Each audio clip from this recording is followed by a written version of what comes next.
Welcome to my channel. আজকের ভিডিওতে আমি আলোচনা করব ডিসঅর্ডারস অফ কার্ডিওভাস্কুলার সিস্টেম। তো কার্ডিওভাস্কুলার সিস্টেমের ডিসঅর্ডারগুলির মধ্যে আমরা প্রথমেই জেনে নেব হাইপারটেনশন। হাইপারটেনশন বা হাই ব্লাড প্রেশার বলতে আমরা কি বুঝি?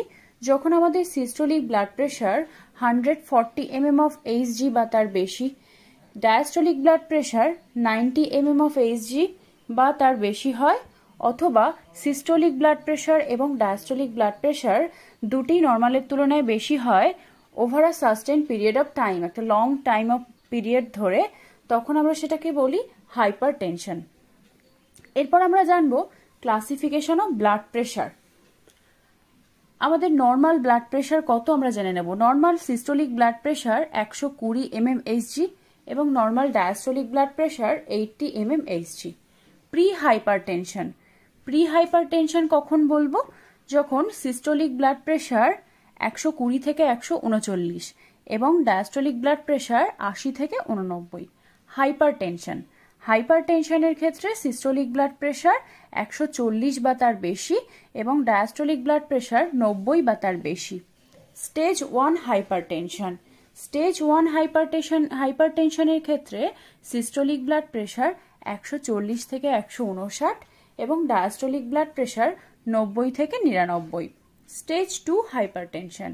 স্টেজ 2 হাইপারটেনশন কখন বলবো? যখন সিস্টোলিক ব্লাড প্রেশার 160 বা তার বেশি এবং ডায়াস্টোলিক ব্লাড প্রেশার 100 বা তার বেশি।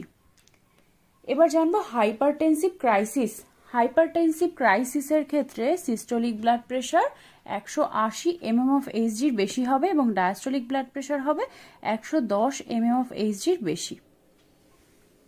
ক্লাসিফিকেশন অফ হাইপারটেনশনকে আমরা দুটো পার্টে ডিভাইড করতে পারি। প্রাইমারি হাইপারটেনশন, যেটাকে এসেনশিয়াল হাইপারটেনশনও বলা হয়, আর আরেকটি হলো সেকেন্ডারি হাইপারটেনশন। প্রাইমারি হাইপারটেনশন হলো হাইপারটেনশনের মোস্ট কমন টাইপ। 90% কেসের ক্ষেত্রে আমরা প্রাইমারি হাইপারটেনশন দেখতে পাই, যার কজটা আননোন, কিন্তু বিভিন্ন রিসার্চের মাধ্যমে দেখা গেছে যে কিছু ফ্যাক্টর আছে যেগুলো প্রাইমারি হাইপারটেনশনকে ইনফ্লুয়েন্স করছে। যেমন এজ বাড়ার সাথে সাথে আমাদের ব্লাড প্রেশারও বাড়তে থাকে।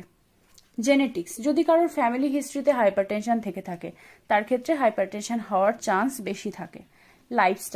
লাইফস্টাইলের মধ্যে আমরা বুঝি যে ডায়েটারি হ্যাবিট আর ফিজিক্যাল অ্যাক্টিভিটি। ডায়েটারি হ্যাবিট হচ্ছে unhealthy dietary habit, increased salt intake, excessive intake of tea, caffeine, এছাড়া স্মোকিং এবং exercise, lack of physical exercise, এই ফ্যাক্টরগুলি প্রাইমারি হাইপারটেনশনকে ইনফ্লুয়েন্স করে।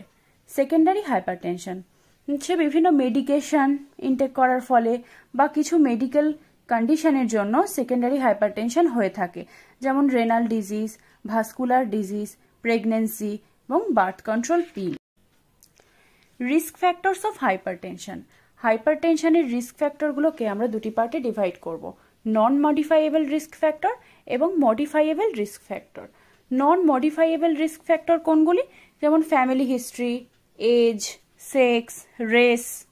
এবং মডিফাইয়েবল রিস্ক ফ্যাক্টর কোনগুলি? Sedentary lifestyle, stress, smoking, dietary habit যেমন excessive salt intake, caffeine, etcetera.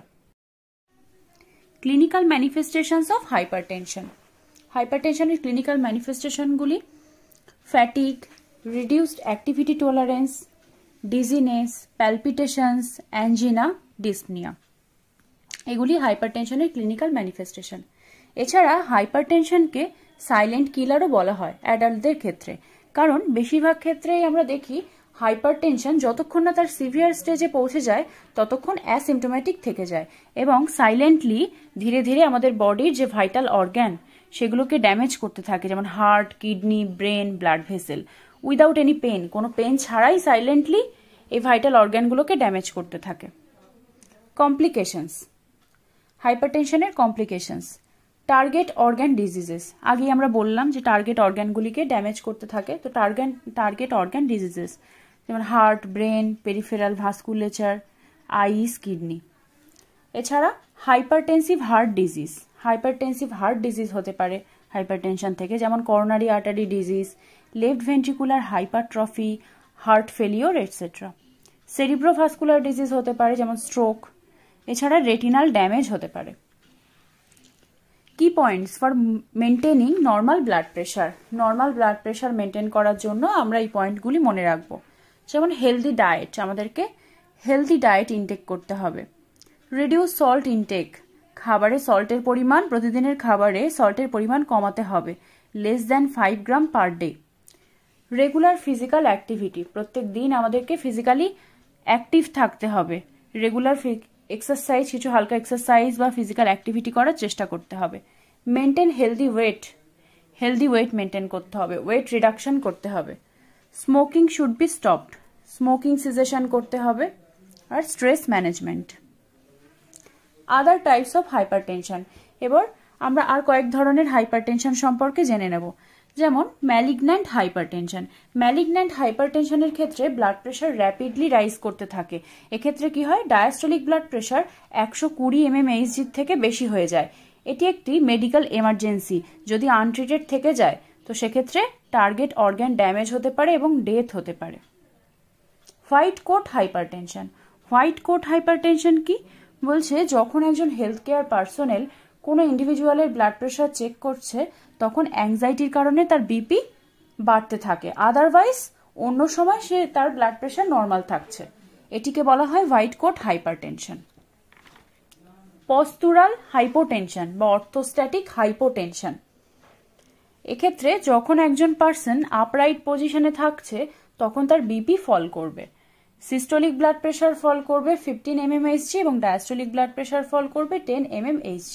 এটিকে পস্তুরাল হাইপোটেনশন বা অর্থোস্ট্যাটিক হাইপোটেনশন বলা হয়। এবার আমরা জানবো কনজেস্টিভ কার্ডিয়াক ফেলিওর বা congestive heart failure.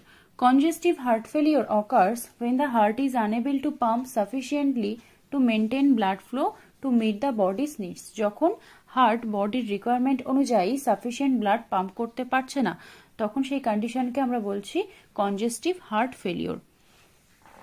Congestive heart failure 2 টাইপসের হয়, left sided heart failure, right sided heart failure. এবার আমরা জানবো causes and risk factor of congestive cardiac failure. বলছি কোন কোন কারণে কনজেস্টিভ হার্ট ফেলিওর হয়ে থাকে। Coronary artery disease, hypertension, myocardial infraction, irregular heartbeat বা অ্যারিদিমিয়া, heart valve disease, excessive salt intake in diet, diabetes, congenital heart defect, infection of heart muscle, conduction defect. এছাড়া smoking, alcohol abuse etcetera. Clinical manifestation, যে clinical manifestations of left sided heart failure.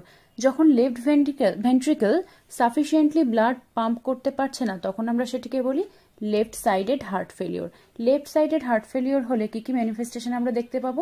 Fatigue, shortness of breath, orthopnoea, pulmonary oedema, wheezing, pale or bluish skin, palpitation, irregular heart rhythm, increased blood pressure, weakness, insomnia, restlessness। Right sided heart failure, যখন right ventricle sufficiently blood pump করতে পারছে না তখন আমরা সেটিকে বলি right sided heart failure. Right sided heart ফেলিওরের ক্ষেত্রে clinical manifestation peripheral oedema, liver and spleen enlargement, right upper quadrant abdominal pain, jugular vein distension, ascites, nausea, vomiting, anorexia, weakness, fatigue, dizziness, fainting, slow weight gain, irregular heart rhythm, tachypnea, insomnia, cyanosis। এবার আমরা জানবো management, heart ফেলিওরের management. Oxygen administration, activity restriction, drug of choice এক্ষেত্রে digoxin, other drugs. এছাড়া ACE inhibitor, angiotensin converting enzyme inhibitors, diuretics এবং beta blocker. এবার আমরা জানবো heart block. Heart block is a type of bradycardia that is also called atrioventricular block বা AV block. তাহলে heart block type of bradycardia যেটিকে atrioventricular block বা AV ব্লকও বলা হয়। এক্ষেত্রে ইলেকট্রিক্যাল সিগন্যাল যেটি আমাদের হার্ট মাসেল কন্ট্রাকশনকে স্টিমুলেট করে সেটি পার্শিয়ালি বা কমপ্লিটলি হার্টের আপার চেম্বার এবং লোয়ার চেম্বারের মধ্যে ব্লক হয়ে যায়। এবার আমরা জানবো type of heart block. Heart block 3 টাইপসের হয়, first degree heart block, second degree heart block এবং third degree heart block. First degree heart block এটিকে এভি ব্লকও বলা হয়। যে ইলেকট্রিক্যাল সিগন্যাল এক্ষেত্রে কন্ডাকশন সিস্টেমের মধ্য দিয়ে যাওয়ার সময় এই ইলেকট্রিক্যাল ইম্পালস স্লো হয়ে যায়, but all of them successfully ভেন্ট্রিকেলে পৌঁছাতে পারে। ফার্স্ট ডিগ্রি হার্ট ব্লকের ক্ষেত্রে রেয়ারলি কোনো সিমটম বা প্রবলেম দেখা যায়, এক্ষেত্রে তেমন কোনো ট্রিটমেন্টের প্রয়োজন হয় না। Second degree heart block, second degree heart block হয় যখন এভি নোড থেকে ভেন্ট্রিকেলে ইলেকট্রিক্যাল সিগন্যাল যেতে ফার্স্ট ডিগ্রি হার্ট ব্লকের তুলনায় অনেক বেশি ডিলে হয় এবং মাঝে মাঝে একটা হার্টবিট স্কিপ করে যায়। Third degree heart block, third degree heart ব্লককে কমপ্লিট হার্ট ব্লক বা কমপ্লিট এভি ব্লকও বলা হয়। এক্ষেত্রে ভেন্ট্রিকেলে কোনো ইলেকট্রিক্যাল ইম্পালস পৌঁছায় না। এই থার্ড ডিগ্রি হার্ট ব্লকের ক্ষেত্রে পার্মানেন্ট পেসমেকার হলো ট্রিটমেন্ট অফ চয়েস। এবার আমরা জানবো কিছু করোনারি আর্টারি ডিজিজ সম্পর্কে। করোনারি আর্টারি ডিজিজগুলির মধ্যে আমরা প্রথমে জানবো আর্টেরিওস্ক্লেরোসিস। আর্টেরিওস্ক্লেরোসিস হলো হার্ডেনিং অফ আর্টারিস। এটি করোনারি আর্টারি ডিজিজগুলোর মধ্যে একটি মোস্ট কমন ডিজিজ। এবার আমরা জানবো coronary atherosclerosis. It is an abnormal accumulation of lipid or fatty substances and fibrous tissue in vessel wall. এক্ষেত্রে ব্লাড ভেসেলের ওয়ালে লিপিড, ফ্যাটি সাবস্ট্যান্স এবং ফাইব্রাস টিস্যু এগুলি অ্যাকুমুলেট হতে থাকে বা জমা হতে থাকে, যার জন্য ব্লাড ভেসেল ন্যারো হয়ে যায় এবং যখন ব্লাড ফ্লো হয় ব্লাড ভেসেলের মধ্য দিয়ে তখন সেখানে অবস্ট্রাকশন হয়, যার জন্য হার্টের মায়োকার্ডিয়ামে ব্লাড সাপ্লাই কম হয়, ব্লাড ফ্লো রিডিউস হয়ে যায়। অ্যাথেরোস্ক্লেরোসিস মেইনলি এফেক্ট করে আমাদের ব্লাড ভেসেলের যে একদম ইনারমোস্ট লেয়ার টিউনিকা ইন্টিমাকে। এবার জানবো ক্লিনিক্যাল ফিচার্স। করোনারি অ্যাথেরোস্ক্লেরোসিসের ক্ষেত্রে আমরা ক্লিনিক্যাল ফিচার কি কি দেখতে পাবো। Inadequate blood supply two heart muscle sell. আমরা আগেই জানলাম ব্লাড ভেসেল ক্ষেত্রে ন্যারো হয়ে যাচ্ছে, যার জন্য হার্টের মায়োকার্ডিয়ামে ব্লাড সাপ্লাই কম হচ্ছে। ব্লাড সাপ্লাই কম হওয়ার জন্য যে হার্ট মাসেলে যে সেলগুলি আছে সেগুলিতে অক্সিজেন সাপ্লাইও কম হচ্ছে, ফলে সেখানে ইসচেমিয়া হচ্ছে। এছাড়া chest pain, inadequate cardiac output, dyspnoea, changes on ECG, high level of cardiac enzyme, ডিসরিদমিয়া এগুলি দেখতে পাচ্ছি। Complications: angina pectoris, myocardial infraction, congestive heart failure এবং sudden cardiac death. Causes or risk factors of coronary atherosclerosis. Coronary অ্যাথেরোস্ক্লেরোসিসের cause বা risk ফ্যাক্টরগুলি হল high blood cholesterol level বা hyper lipidaemia, cigarette smoking, tobacco use, hypertension, diabetes mellitus, physical inactivity, obesity, stress, lack of oestrogen in women, family history of coronary heart disease, increasing age, gender, occurs more often in men than women, race. এছাড়া elevated LDL low density lipoprotein. Low density লাইপোপ্রোটিনের পরিমাণ যদি বেড়ে যায় তাহলে coronary atherosclerosis হতে পারে, কারণ লো ডেন্সিটি লাইপোপ্রোটিন একটি রিস্ক ফ্যাক্টর অ্যাথেরোস্ক্লেরোসিসের ক্ষেত্রে। হাই ডেন্সিটি লাইপোপ্রোটিন আমাদের অ্যাথেরোস্ক্লেরোসিস ফর্মেশন প্রিভেন্ট করে। স্ক্লেরোসিসের ম্যানেজমেন্টের জন্য আমরা কি করব? স্টপ স্মোকিং, স্মোকিং সিসেশন করতে হবে, হেলদি ডায়েট মেনটেন করতে হবে। ডায়েটটা অবশ্যই লো ফ্যাট এবং লো কোলেস্টেরল থাকবে ডায়েটের মধ্যে। ফিজিক্যাল এক্সারসাইজ করতে হবে regularly. Oxygen therapy, nitroglycerin administration, beta blocker যেমন প্রোপানোলল, ক্যালসিয়াম চ্যানেল ব্লকার যেমন অ্যামলোডিপিন, অ্যান্টিকোয়াগুলেটিং এজেন্ট যেমন aspirin, heparin, cholesterol lowering agent যেমন statin, anti hypertensive drugs. Surgical management, coronary angioplasty, coronary artery bypass surgery, atherectomy, surgical revascularisation of affected artery. এবার আমরা জানবো angina pectoris. Angina pectoris is pain in the anterior chest wall due to insufficient coronary blood flow. Insufficient coronary blood ফ্লোর জন্য anterior chest ওয়ালে pain হবে। Pain often shoulder, arm, neck, jaw এই সাইডগুলিতে radiate করে। Pain is relieved by rest or nitroglycerin. Rest এবং নাইট্রোগ্লিসারিনের মাধ্যমে পেন রিলিভ হয়ে যায়। Resolving the predisposing factors subsides the pain. আর atherosclerosis is the most common predisposing factor for angina pectoris. এবার আমরা জানবো myocardial infarction. Myocardial infarction refers to the process by which myocardial tissues permanently destroy in the region of the heart. এক্ষেত্রে myocardial tissue permanently destroy হয়ে যাচ্ছে, কারণ এক্ষেত্রে coronary যে blood flow, সেই ব্লাড ফ্লোটা রিডিউস হচ্ছে, যার জন্য অ্যাডিকুয়েট ব্লাড সাপ্লাই হচ্ছে না মায়োকার্ডিয়ামে। তখন মায়োকার্ডিয়াল যে টিস্যু, সেগুলো অ্যাডিকুয়েট ব্লাড না পাওয়ার ফলে অ্যাডিকুয়েট অক্সিজেনও পাচ্ছে না, যার জন্য মায়োকার্ডিয়াল যে টিস্যু, সেগুলো নেক্রোসিস হয়ে ডেথ হয়ে যাচ্ছে। Causes of myocardial infarction. Myocardial ইনফ্রাকশনের কজগুলি কি কি? Reduced blood flow in coronary artery, atherosclerosis, increased oxygen demand and decreased oxygen supply, complete occlusion of an artery by an embolus or thrombus, sudden narrowing of coronary artery, এছাড়া anemia, stress, increased thickness of inner layer of carotid arteries, coronary artery calcium store, cocaine, tobacco use, smoking, etc. এবার আমরা myocardial ইনফ্রাকশনকে কিভাবে assessment বা diagnose করব। Patient যখনই আসছে, প্রথমে আমরা পেশেন্টের হিস্ট্রি নেব, তারপর এমার্জেন্সিতে পেশেন্ট আসার 10 মিনিটসের মধ্যে ইসিজি করব, তারপর ইকোকার্ডিওগ্রাফি করব। এছাড়া কিছু কার্ডিয়াক এনজাইম বা বায়োমার্কারের মাধ্যমে আমরা মায়োকার্ডিয়াল ইনফ্রাকশন ডিটেক্ট করতে পারবো। যেমন ফার্স্ট আমরা বলবো ট্রোপোনিন। ট্রোপোনিন হচ্ছে হাইয়েস্ট সেন্সিটিভিটি, এটি best biomarker to find MI.